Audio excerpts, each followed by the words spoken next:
Rich dad poor dad अध्याय 5 tax का इतिहास और कॉरपोरेशंस की ताकत। मुझे याद है हमें स्कूल में रॉबिन हुड्स और उसके सुखी गिरोह की कहानी बताई गई थी। मेरे स्कूल के टीचर का मानना था यह केविन कॉस्नर की तरह के एक रोमांटिक हीरो की अद्भुत कहानी है जो अमीरों को लूटता था और गरीबों में बांट देता था। मेरे अमीर डैडी की नज़र में रॉबिन हुड हीरो नहीं था, वे उसे बदमाश मानते थे। रॉबिन हुड को गुजरे हुए तो लंबा समय गुजर चुका है, परंतु उसके अनुयायी आज भी जिंदा है। कितनी बार मैंने लोगों को यह कहते सुना है, इसके लिए अमीर लोग पैसे क्यों नहीं देते, या अमीरों को और ज़्यादा टैक्स देना चाहिए और उन्हें गरीबों में बांट देना चाहिए।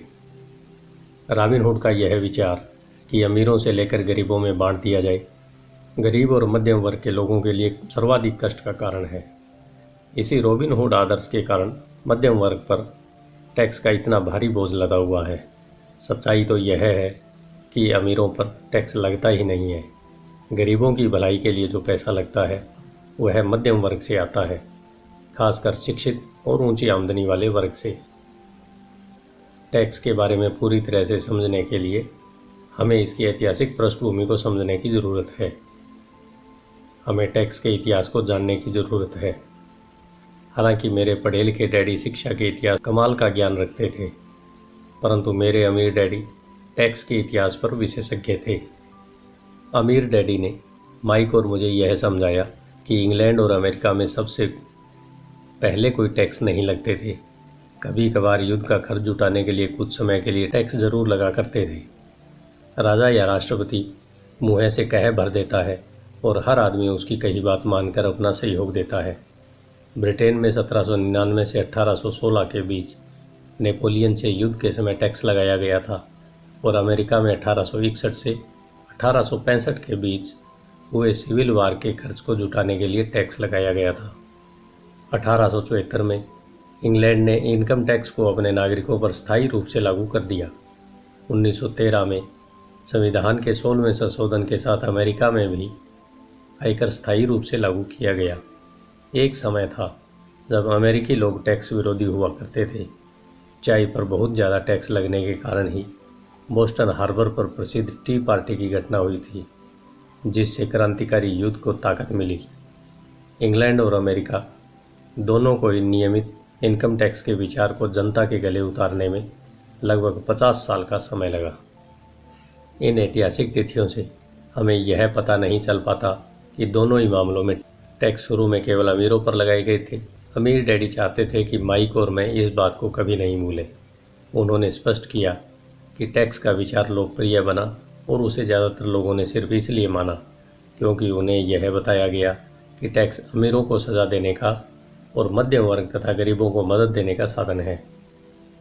इसी कारण जनता ने टैक्स कानून के समर्थन में वोट दिए और यह वैधानिक बन गया। हालांकि इसका मकसद अमीरों को दंड देना है, परंतु दरअसल यह उन्हीं लोगों को दंड देता है जिन्होंने इसका समर्थन किया था, यानी गरीब और मध्यम वर्ग। एक बार सरकार ने पैसे का स्वाद चख लिया तो उसकी भूख बढ़ती गई। अमीर डैडी ने कहा, तुम्हारे डैडी और मैं पूरी तरह विरोध करते हैं। वे एक सरकारी ब्यूरोक्रेट हैं और मैं एक पूंजीपति हूँ। हमें विपरीत व्यवहार के कारण पैसे मिलते हैं और हमारी सफलता अलग अलग मापदंडों पर तोली जाती है। उन्हें पैसा खर्च करने और लोगों को काम देने के लिए पैसे दिए जाते हैं। वे जितना ज़्यादा खर्च करते हैं और जितने ज़्यादा लोगों को काम पर रखते हैं, उनका संगठन उतना ही बड़ा होता जाता है। सरकार में जितना बड़ा उनका संगठन होता है, उतना ही ज़्यादा सम्मान उन्हें दिया जाता है।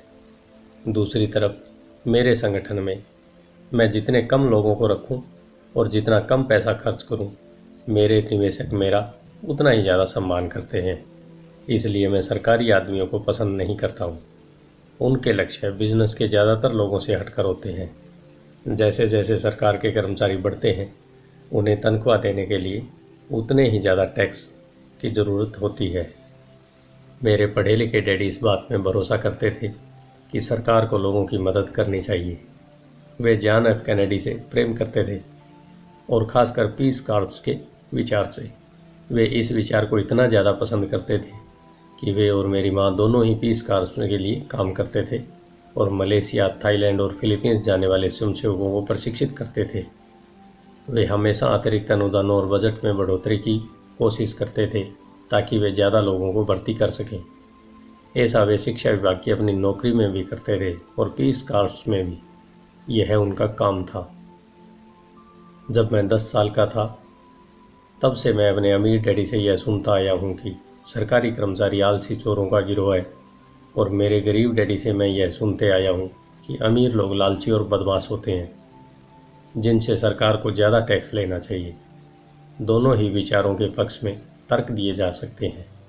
मेरे लिए यह बहुत मुश्किल था, क्योंकि एक तरफ तो मैं शहर के सबसे बड़े पूंजीपतियों में से एक के लिए काम करता था, और दूसरी तरफ जब मैं घर आता था तो वहाँ मेरे डैडी होते थे जो एक नामी सरकारी नेता थे। यह तय करना आसान नहीं था कि कौन सही बोल रहा है और किसकी बात पर मुझे भरोसा करना चाहिए। परंतु जब आप टैक्स के इतिहास का अध्ययन करते हैं तो एक दिलचस्प पहलू सामने आता है। जैसा मैंने कहा कि टैक्सों का लागू होना सिर्फ इसलिए संभव हो सका क्योंकि जनता रॉबिनहुड के अर्थशास्त्रीय सिद्धांत में भरोसा करती थी, जिसमें अमीरों से लेकर बाकी सब में बांट दिया जाता है। समस्या यह थी कि सरकार की पैसे की भूख इतनी बढ़ गई कि जल्दी मध्यम वर्ग पर भी टैक्स लगाने की नौबत आ गई, और वहाँ से धीरे धीरे टैक्स का बोझ नीचे की तरफ आता गया। दूसरी तरफ अमीरों ने इसे एक मौके की तरह देखा। वे उन्हीं नियमों से नहीं खेलते हैं जिनसे जनता खेलती है। जैसा मैंने बताया है, अमीर पहले ही कॉरपोरेशन के बारे में जानते थे, जो पानी के जहाज़ों के ज़माने में लोकप्रिय हुई थे। अमीरों ने हर समुद्री यात्रा की संपत्ति के जोखिम को सीमित करने के लिए कॉरपोरेशन का उपयोग किया। अमीर लोग हर समुद्री यात्रा के लिए पैसा जुटाने के लिए कॉरपोरेशन में अपना पैसा डालते थे। फिर यह कॉरपोरेशन न्यू वर्ल्ड के खजाने की खोज के लिए नाविकों की भर्ती करता था। अगर जहाज़ डूब जाता तो नाविकों की जान जाती, परंतु अमीर लोगों को सिर्फ इतना ही नुकसान होता था कि उनका वह पैसा डूब जाता था जो उन्होंने उस समुद्री यात्रा के लिए दिया था। आगे आने वाला चित्र दर्शाता है कि किस तरह कॉरपोरेट स्ट्रक्चर आपके इनकम स्टेटमेंट और बैलेंस शीट के बाहर बैठता है। अमीर लोग किस तरह खेल को खेलते हैं। कॉरपोरेशन के कानूनी ढांचे की ताकत का ज्ञान ही अमीरों को गरीबों और मध्यम वर्ग की तुलना में बहुत ज़्यादा फ़ायदा देता है। मुझे 2 डैडियों ने शिक्षा दी थी, जिसमें से एक समाजवादी थे और दूसरे पूंजीपति। मुझे जल्दी यह महसूस हुआ कि पूंजीपति में पैसे की ज़्यादा समझ है। मुझे ऐसा लगा कि पैसे की नासमझी के कारण समाजवादी आखिरकार खुद को ही सज़ा देते हैं। मुझे ऐसा लगा कि पैसे की नासमझी के कारण समाजवादी जितना जोर लगा लें, अमीर लोग उनसे जीतने का रास्ता हमेशा ढूंढ निकालते हैं। इसी कारण टैक्स आखिरकार मध्यम वर्ग पर लगे। अमीरों ने बुद्धिजीवियों को अपनी बुद्धि से हरा दिया, सिर्फ इस कारण क्योंकि वे पैसे की ताकत को जानते थे, और यह विषय स्कूलों में नहीं पढ़ाया जाता। अमीर लोगों ने बुद्धिजीवियों को किस तरह हराया। एक बार अमीरों से वसूलों का कानून पारित हुआ तो सरकार की तिजोरी में पैसा आने लगा। पहले तो लोग इस बात से खुश हुए। यह पैसा सरकारी कर्मचारियों और अमीरों को दिया जाने लगा। सरकारी कर्मचारियों के पास यह पैसा नौकरियों और पेंशनों के रूप में गया। अमीरों के पास यह पैसा उनकी फैक्ट्रियों के जरिए मिले सरकारी कॉन्ट्रैक्ट से आया। सरकार के पास ढेर सारे पैसे थे, परंतु उस पैसे के मैनेजमेंट की समस्या थी। उसमें कोई रीसर्कुलेशन नहीं था। दूसरे शब्दों में, सरकारी नीति में अगर आप एक सरकारी ब्यूरोक्रेट हैं तो आप पैसा बचाना पसंद नहीं करते। अगर आप अपने लिए आवंटित फंड को खर्च नहीं कर सकते तो आपको अगले बजट में उतनी राशि नहीं मिलेगी, और निश्चित रूप से आपको योग्य तो माना ही नहीं जाएगा। दूसरी तरफ बिजनेस में पैसे बचाने के लिए इनाम मिलता है, और ऐसा करने पर आपको काबिल माना जाता है। जब बढ़ते हुए सरकारी खर्चों का यह चक्कर चलता है तो पैसे की मांग बढ़ी, और अमीरों से टैक्स वसूलों के विचार में अब कम अमीर लोगों को भी शामिल कर लिया गया, और इस तरह सरकार इतनी नीचे आ गई कि वे गरीब और मध्यम वर्गीय लोग भी टैक्स के दायरे में आ गए, जिन्होंने इसके लिए वोट दिए थे। सच्चे पूंजीपतियों ने बचने का तरीका खोजने के लिए अपनी पैसे की समझ का प्रयोग किया। वे कॉरपोरेशनों की सुरक्षा में चले गए। कॉरपोरेशन अमीर लोगों को सुरक्षा देता है, परंतु कई लोग जिन्होंने कभी कॉरपोरेशन नहीं बनाया यह नहीं जानते कि कॉरपोरेशन जैसी कोई चीज़ नहीं होती। कॉरपोरेशन केवल एक फाइल का फोल्डर होता है जिसमें कुछ कानूनी दस्तावेज लगे होते हैं और जो राज्य सरकार की एजेंसी में दर्ज होकर किसी वकील के ऑफिस में रखा जाता है। यह कोई बड़ी बिल्डिंग नहीं होती जिसके बाहर कॉरपोरेशन का नाम लिखा होता है। यह कोई फैक्ट्री या लोगों का समूह भी नहीं होता। कॉरपोरेशन केवल एक कानूनी दस्तावेज है जो एक ऐसी कानूनी देह बना देता है जिसकी कोई आत्मा नहीं होती। अमीरों की संपत्ति एक बार फिर सुरक्षित हो गई। एक बार फिर कॉरपोरेशन का प्रयोग लोकप्रिय हो गया। यह स्थायी इनकम टैक्स कानूनों के पारित होने के बाद हुआ, क्योंकि कॉरपोरेशन के लिए इनकम टैक्स की दर व्यक्तिगत इनकम टैक्स की दर से कम है। इसके अलावा जैसा पहले बताया जा चुका है, कॉरपोरेशन द्वारा कुछ खर्च टैक्स चुकाने से पहले किए जा सकते हैं। अमीरों और गरीबों के बीच यह लड़ाई सदियों से चली आ रही है। अमीरों से वसूलों अमीरों के हमेशा खिलाफ रही है। यह लड़ाई तब छिड़ती है जब कानून बनते हैं और यह लड़ाई अनंत काल तक चलती रहती है। समस्या यह है कि जो लोग हारते हैं उनमें समझ की कमी है। हारने वाले लोग वे हैं जो हर सुबह उठकर तैयार होते हैं और अपनी नौकरी में कड़ी मेहनत करते हैं और उस पर टैक्स देते हैं। अगर वे यह समझ पाते कि अमीर लोग किस तरह से पैसे का खेल खेलते हैं तो वे भी इस भीड़ को उसी तरह से खेल सकते हैं। फिर वे भी पैसे से आज़ाद हो सकते हैं और अमीर बन सकते हैं। इसलिए मैं हर बार शहर जाता हूँ जब भी मैं किसी को अपने बच्चे को यह सलाह देते हुए सुनता हूँ कि स्कूल जाओ ताकि सुरक्षित नौकरी मिल सके। जिस कर्मचारी में पैसे की समझ नहीं है वह बच नहीं सकता, चाहे उसकी नौकरी कितनी भी सुरक्षित क्यों न हो। औसत अमेरिकी व्यक्ति आज सरकार के लिए 5 से 6 महीने तक काम करता है ताकि वह टैक्स चुकाने के लिए पैसा जमा कर सके। मेरे विचार में यह समय बहुत ज़्यादा है। आप जितनी ज़्यादा मेहनत करते हैं आपको सरकार को उतना ही ज़्यादा टैक्स देना होता है। इसलिए मेरा मानना है कि अमीरों से वसूलों का नारा उन्हीं लोगों पर भारी पड़ गया जिन्होंने इसके लिए वोट किया था। हर बार लोग अमीरों को सज़ा देने की कोशिश करते हैं।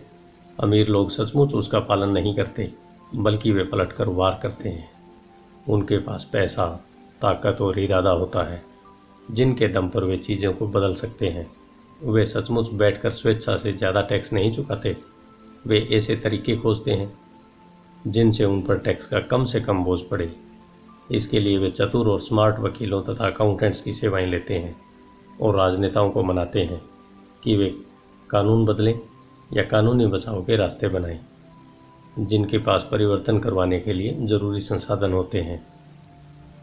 अमेरिका का टैक्स कानून भी टैक्स बचाने के कई रास्ते प्रदान करता है।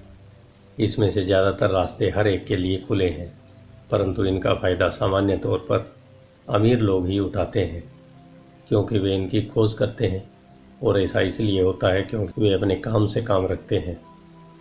उदाहरण के तौर पर लोकप्रिय शब्द 1031 इंटरनेशनल रेवेन्यू कोड के अनुच्छेद 1031 का संक्षिप्त रूप है, जिससे रियल एस्टेट बेचने वाले को टैक्स चुकाने में देरी करने का मौका मिलता है अगर वह ज़्यादा महंगे रियल एस्टेट को खरीदता है और सौदेबाजी में फ़ायदा नहीं लेता।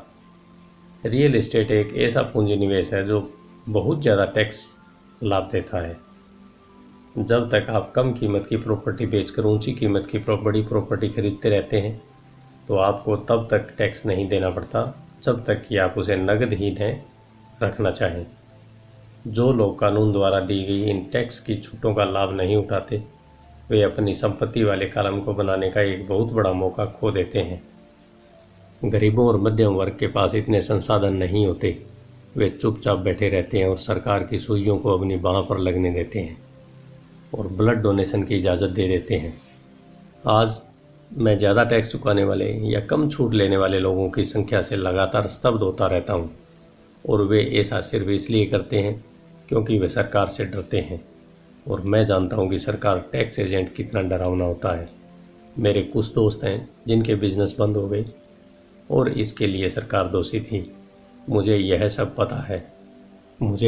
पता है, परंतु जनवरी से लेकर मई के पहले पखवाड़े तक सरकार के लिए काम करना एक बहुत बड़ी कीमत है जो हम टैक्स के डर के कारण चुकाते हैं। मेरे गरीब डैडी ने कभी पलट कर वार नहीं किया। मेरे अमीर डैडी ने भी ऐसा नहीं किया। उन्होंने केवल खेल को चतुराई से खेला और उन्होंने ऐसा कॉरपोरेशन के माध्यम से किया, जो अमीरों का सबसे बड़ा रहस्य है। अमीर डैडी से मेरा पहला सीखा गया सबक आपको याद होगा।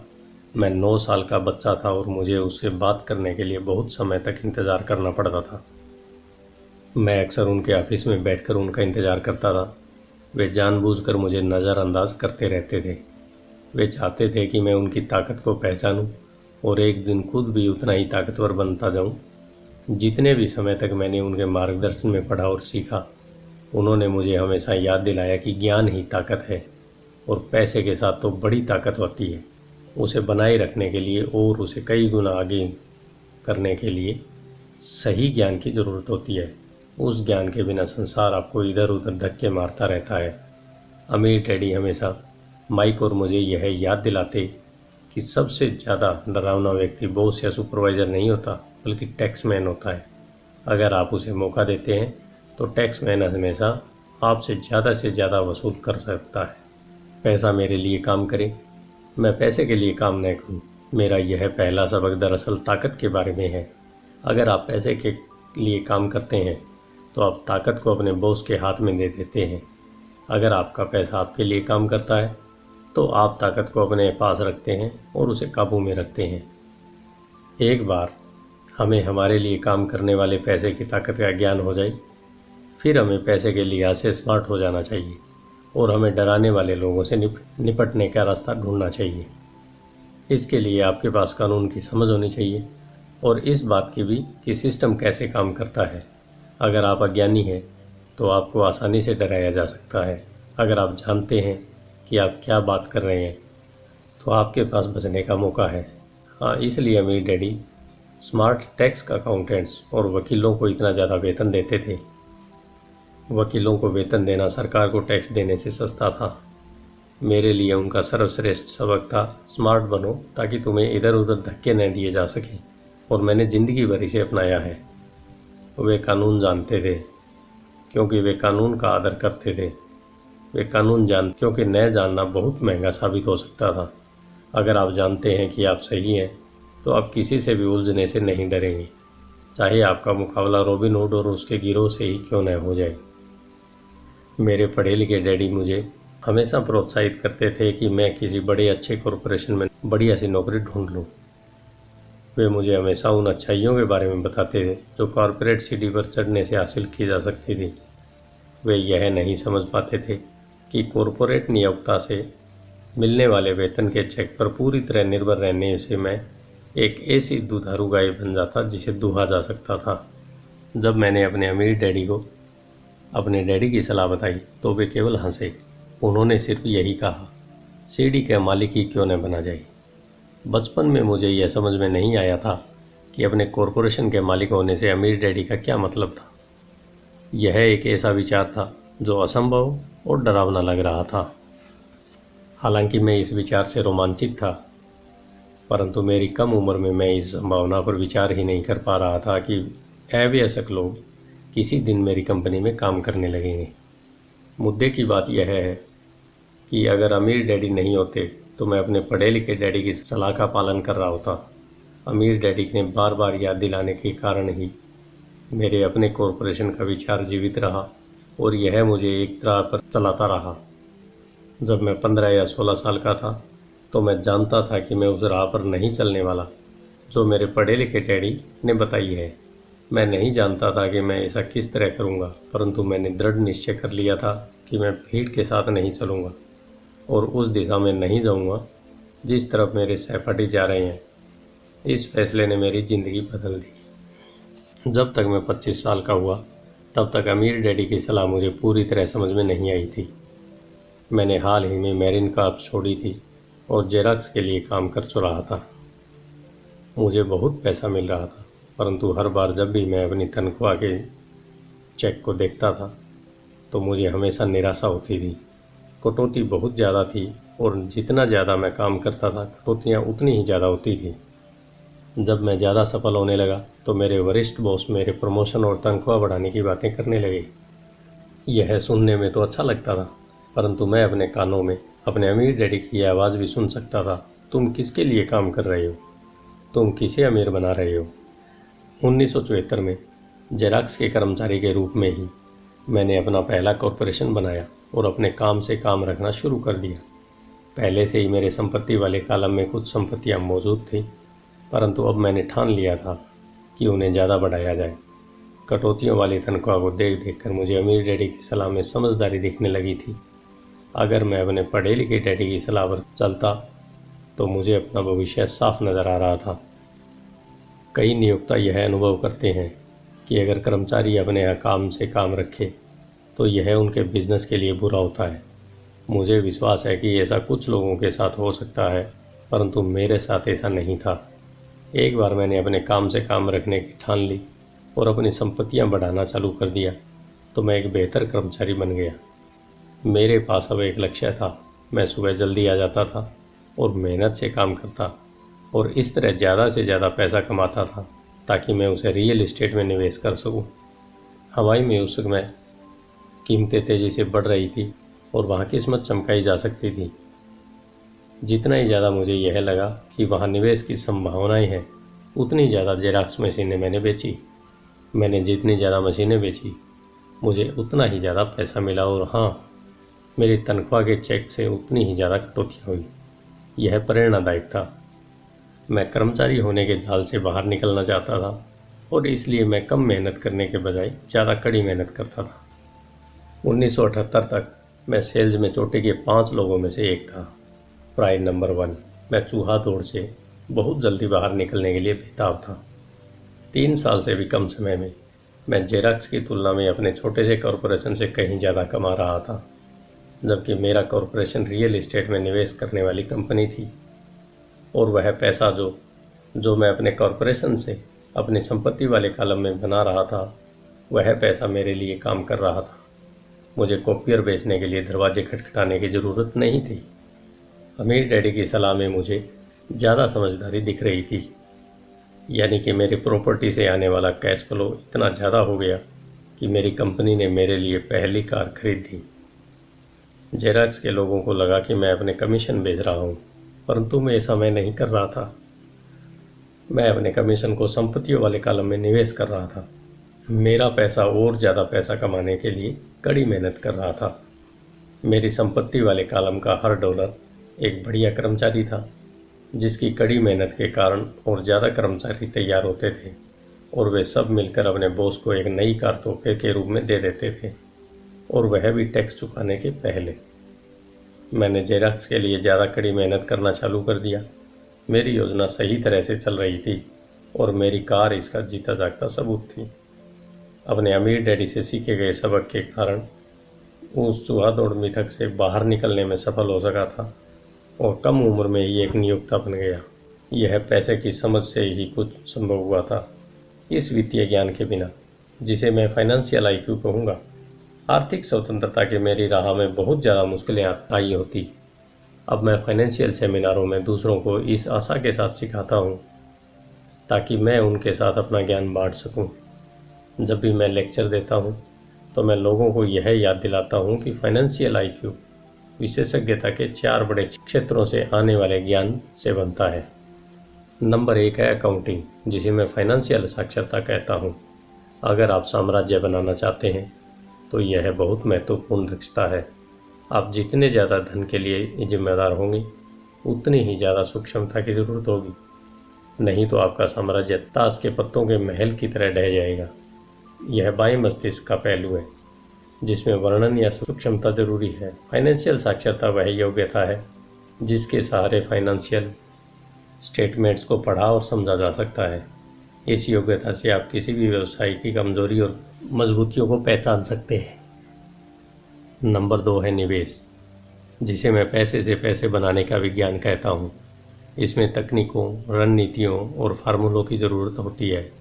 यह मस्तिष्क का दायां पहलू है, यानी रचनात्मक पहलू। नंबर 3 है बाजार की समझ, मांग और पूर्ति का विज्ञान। बाजार के तकनीकी पहलुओं को जानने की ज़रूरत है जो कि भावनाओं द्वारा संचालित होता है। 1996 में क्रिसमस के दौरान टिकल मी एल्मो डॉल का प्रकरण भी तकनीकी या भावनाओं द्वारा संचालित बाजार का उदाहरण है। बाजार का दूसरा तत्व निवेश की मूलभूत या आर्थिक समझ है। क्या किसी निवेश में समझदारी है या वर्तमान बाजार की परिस्थितियों के हिसाब से ऐसा करना नासमझी है? कई लोग यह सोचते हैं कि बाजार को समझना या निवेश की अवधारणाएं बच्चों को समझ में नहीं आएगी क्योंकि वे जटिल होती हैं। वे यह नहीं देख पाते कि बच्चे इन विषयों को अनुभूति से समझ लेते हैं। जो लोग एल्मो डोल से परिचित नहीं होंगे उनके लिए यह एक सीसस स्ट्रीट कैरेक्टर थी जिसे क्रिसमस से पहले बच्चों में खूब प्रचारित किया गया था। लगभग सभी बच्चे इसे खरीदना चाहते थे और अपनी क्रिसमस की सूची में उन्होंने इसे सबसे ऊपर रखा था। परंतु क्रिसमस के लिए इसका विज्ञापन करने के बाद जब यह बाजार से गायब हो गई तो कई लोग यह सोचने लगे कि कहीं कंपनी ने जानबूझकर तो इसे बाजार से गायब नहीं कर दिया है। इसकी मांग बहुत ज़्यादा थी और पूर्ति बहुत कम, इसलिए बाजार में भगदड़ और हड़बड़ी का माहौल बन गया। स्टोर्स में जब खरीदने के लिए कोई डॉल नहीं बची तो दुकानदारों और दूसरे खिलौने वालों में इसमें मुनाफा कमाने का मौका देखा। जिन्हें डॉल नहीं मिल पाई थी वे दुर्भाग्यशाली मम्मी डैडी क्रिसमस के लिए कोई दूसरा खिलौना खरीदने के लिए मजबूर हो गई। टिकल मी एल्मो डॉल की अविश्वसनीय लोकप्रियता मेरी समझ में नहीं आई, परंतु यह मांग और पूर्ति के अर्थशास्त्र का बढ़िया उदाहरण है। यही बात स्टॉक, बॉन्ड, रियल एस्टेट और बेसबॉल कार्ड बाजारों पर लागू होती है। नंबर 4 है कानून। उदाहरण के तौर पर अकाउंटिंग, निवेश और बाजारों की तकनीकी दक्षता के सारे कॉरपोरेशन का प्रयोग विस्फोटक वृद्धि प्रदान कर सकता है। कोई भी आदमी जिसे कॉरपोरेशन द्वारा दिए जाने वाले टैक्स फायदों और सुरक्षा का ज्ञान हो वह बहुत ज़्यादा तेज़ी से तरक्की कर सकता है और अमीर बनता है, जो किसी कर्मचारी या छोटे बिजनेस के मालिक के लिए संभव नहीं है। उसमें उतना ही अंतर है जितना पैदल चलने वाले और उड़ने वाले में होता है। यह अंतर बहुत ज़्यादा हो जाता है जब हम इसे दीर्घकालीन संपत्ति के संदर्भ में देखते हैं।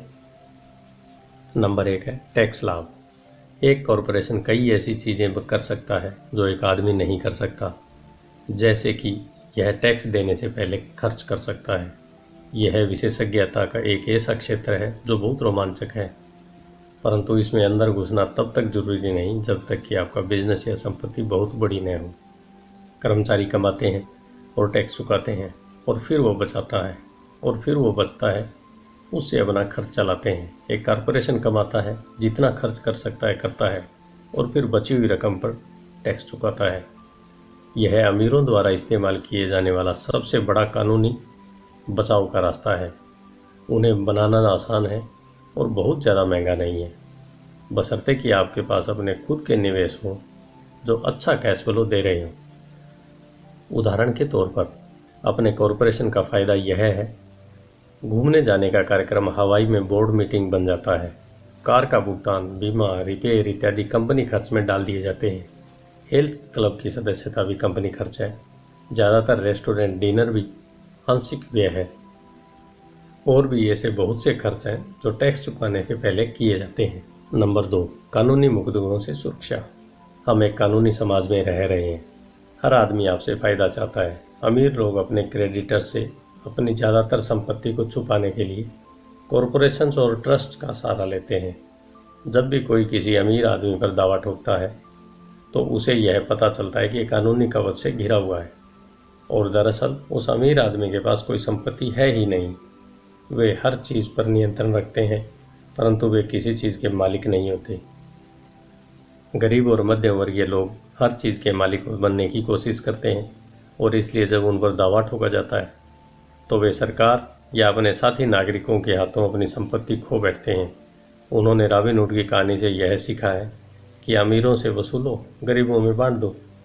इस पुस्तक का लक्ष्य यह नहीं है कि कॉरपोरेशन बनाने का तरीका बताया जाए, परंतु मैं कहूँगा कि अगर आपके पास किसी तरह की वैध संपत्तियों हो तो आप जितनी जल्दी हो सके कॉरपोरेशन द्वारा दिए जाने वाले फ़ायदों और सुरक्षा के बारे में ज़्यादा जान लें। इस विषय पर कई पुस्तकें लिखी गई हैं जो इन फ़ायदों के बारे में विस्तार से बताती हैं और कॉरपोरेशन बनाने के लिए ज़रूरी सीढ़ियों को भी समझाती है। एक पुस्तक खास तौर पर बहुत अच्छी है जिसका शीर्षक है इंक एंड ग्रो रिच। यह पुस्तक कॉरपोरेशन की ताकत का बखूबी वर्णन करती है। फाइनेंशियल आईक्यू दरअसल कई कुशलताओं और गुणों का मेल है। मैं तो यही कहूँगा कि यह ऊपर बताई गई 4 तकनीकी दक्षताओं का समावेश है जो मूलभूत फाइनेंशियल ज्ञान का आधार है। अगर आप बहुत ज़्यादा पैसा कमाना चाहते हैं तो इन दक्षताओं के समन्वय से आपका फाइनेंशियल ज्ञान बहुत ज़्यादा बढ़ जाएगा। आपकी महत्वपूर्ण फाइनेंशियल रणनीति के लिए हम आपकी संपत्तियों के चारों तरफ कॉरपोरेशन का कवच लपेटने की बहुत ज़्यादा सलाह देते हैं। धन्यवाद। आइए चलते हैं अध्याय 6 की तरफ, जो है अमीर लोग पैसे का आविष्कार करते हैं। आपका दिन शुभ हो।